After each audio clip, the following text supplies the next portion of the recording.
많이 이거 뭐야 이거. 맛있는 거 준비했습니다.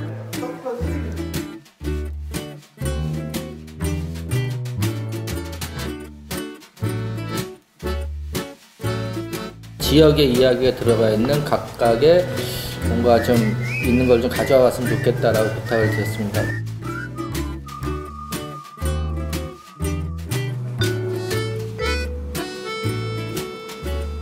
먼저 그 광명의 이야기부터 좀 음식을 나누면서 얘기를 하죠.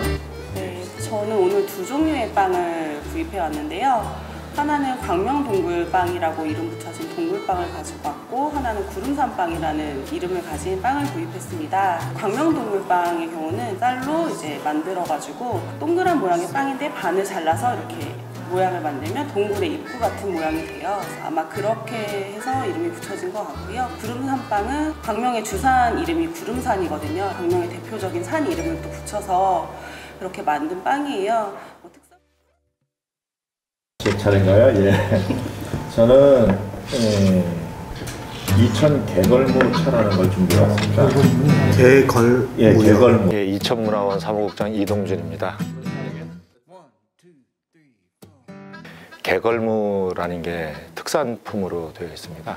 개걸무가 왜 개걸무냐 하면 개걸스럽게 먹다 뭐 이런 뜻이라고 이제 많이 얘기를 하는데요. 예, 보릿고개 넘던 시절에 구황식품이라고 할 수가 있습니다. 오래가는 음식으로 이제 유명한데 맛은 없어요. 그래서 인기가 없었는데 오래간다는 특징이 있죠. 무슨 무말랭 같은 냄새가 무말랭 냄새가 이 개걸무가 이천에만 있는 건가? 아니면 예, 다른... 이천하고 여주 그쪽 원절이구나. 다음은 파주. 가을은 콩의 계절입니다. 파주에 장단콩이 무척 유명합니다. 땅이 좋고 워낙 오래된 콩이기도 하고요. 토질이 좋아서 맛도 아주 고소하고 또 건강한 지원이 많다고 합니다. 오늘 같이 드시는 거는 이게 콩 볶은 거예요. 서리태라 그래서 까만 콩인데 좀 귀한 콩인데 이게 딱딱할지 어떨지는 저도 잘 모르겠어요. 한번 드시면서 건강한 기운을 느껴보시면 좋겠습니다. 정국 선생님도 뭐 가져오셨는데.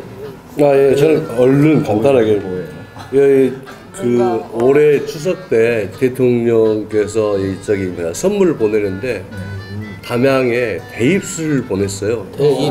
배나무 잎 댄잎술을 담양 사람이니까 대입술을 가져왔습니다. 좀 이따 한 잔씩 드리겠습니다. 방송 사고 나니까 지금은 드릴 수 있죠. 네, 안녕하세요. 문학평론하는 고영재입니다. 한국문화예술교육진흥원에 지금 이사로 활동하고 있습니다. 오늘 그 문화원의 초대를 응해서 여러 재밌는 얘기를 많이 했는데요. 참 좋은 기회였던 것 같습니다. 문화원 조직에 대한 얘기를 지금부터 좀 해보고 싶어요.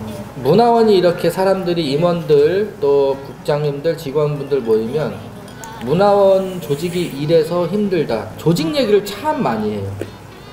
오랫동안 계속하는 얘기들을 영상으로 찍어서 영원히 남겨놓자. 똑같은 얘기를 두 번 하진 않을 거 아니냐.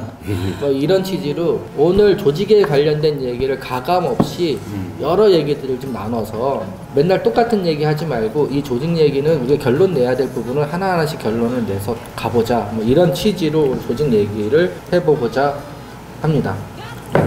그래서 조직에 대한 얘기, 그 조직 인원 구성에 대한 얘기, 조직의 역할은 그러니까 문화를 구성하는 사람들의 역할을 어떻게 규정하느냐, 또는 어떻게 확장 가능성이 있느냐, 그런 확장을 통해서 어떻게 변화할 수 있을까라는 것까지 얘기가 좀 돼서 이 영상을 보는 문화원에 새로 들어온 직원들 또는 기존의 문화에서 근무하는 직원들이 잘 참고가 될 수 있는 얘기를 좀 나눌 수 있었으면 좋겠습니다. 파주문화원 사무국장님으로부터 문화원은 어떤 조직인가에 대한 얘기로 문을 좀 열어보면 좋을 것 같아요. 그런 것 같아요. 저희가 그 애초에 문화원이 처음 생겼을 때의 모습과 지금의 모습, 그 조직이 갖고 있는 어떤 힘, 뭐 이런 부분들이 과거에 비해서 많이 약해졌다고 보여지는데, 애초에 문화원이 출범할 때는 지금의 현재 뭐 자원봉사 조직처럼 지역에서 활동하시는 많은 분들이 본인들의 시간을 투자하고 비용을 투자를 해서 지역의 문화활동들을 많이 펼치셨어요. 물론 국가로부터 어떤 부여받은 일들 또 지원을 갖고 일을 해 나가셨겠지만 그 부분은 좀 적은 거고요. 결정적인 부분들은 어쨌거나 당신들이 그런 일을 해나가는 데 있어서 주체적인 입장에 섰다는 부분이에요. 근데 현재 지금 문화원 조직이 갖고 있는 많은 문제점이 있겠지만 그 중에 대표적인 부분들이 저는 문화원의 원장님 또는 사무국 중심으로만 움직여가고 있다는 생각이 많이 들어요. 그러니까 사업을 결정하고 집행하고 뭐 모든 분야에 대한 결정들이 불과 수삼인의 손에서 다 해결이 되는 거예요. 그런 어떤 신속성이나 효율성 면에서는 또 도움이 될 수도 있겠지만 조직으로서의 문화원 전체적으로서의 어떤 힘을 갖는 데는 오히려 마이너스 역할이 되는 거죠. 문화원을 이런 한 구성원으로서 문화활동을 통해서 자긍심도 좀 갖기도 하고 또 뭔가 받는 부분들도 있어야 되겠죠. 같이 받고 그런 두 가지 역할이 동시에 이루어져야 되는데 요 몇몇에서 일을 다 꾸미고 회원들은 그저 참석해서 어떤 문화적인 수혜를 받아가는 그런 정도에만 머물러 있어요. 좀 더 많은 사람들이 좀 더 큰 성과를 만들어낼 수 있는데 또 그게 바람직한 모습일 건데 요즘은 너무 조직의 힘을 잃고 그 힘을 살리지 못하는구나. 그러니까 저희들만 해도 뭐 문화원 회원들이 한 300명, 400명 이렇게 되는데 그분들이 정말로 어떤 자긍심을 가지고 일할 수 있도록 만들어드리는 그런 역할은 지금 부족하다. 몇몇의 문화원이 아니라 지역민 전체가 함께 만들어가는 그런 문화원이 될 수 있겠다. 그런 모습으로 바뀌려고 노력하는 부분들이 꼭 필요할 거라고 그렇게 생각을 합니다. 문화원의 법인 자체가 인적 조직이거든요.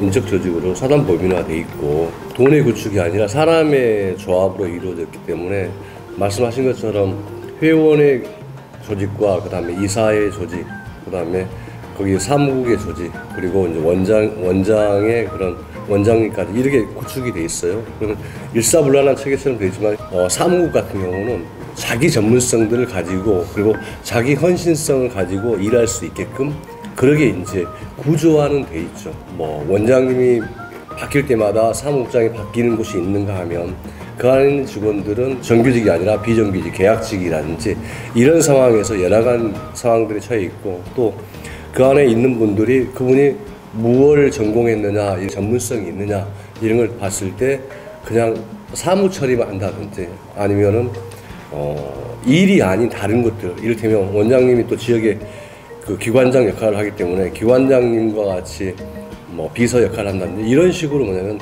힘들이 다른 곳에 소진되는 그런 좀 불합리함들이 좀 보여지는 것들도 있어요. 그 자기가 가지고 있는 전문성들을 발휘하고자 해도 그것들이 한계를 느끼는 게 1인당 맡은 사업의 개수가 뭐 6개, 7개는 그냥 쉽게 보는데 그럼 그 안에 있는 사람이 몇 명이냐?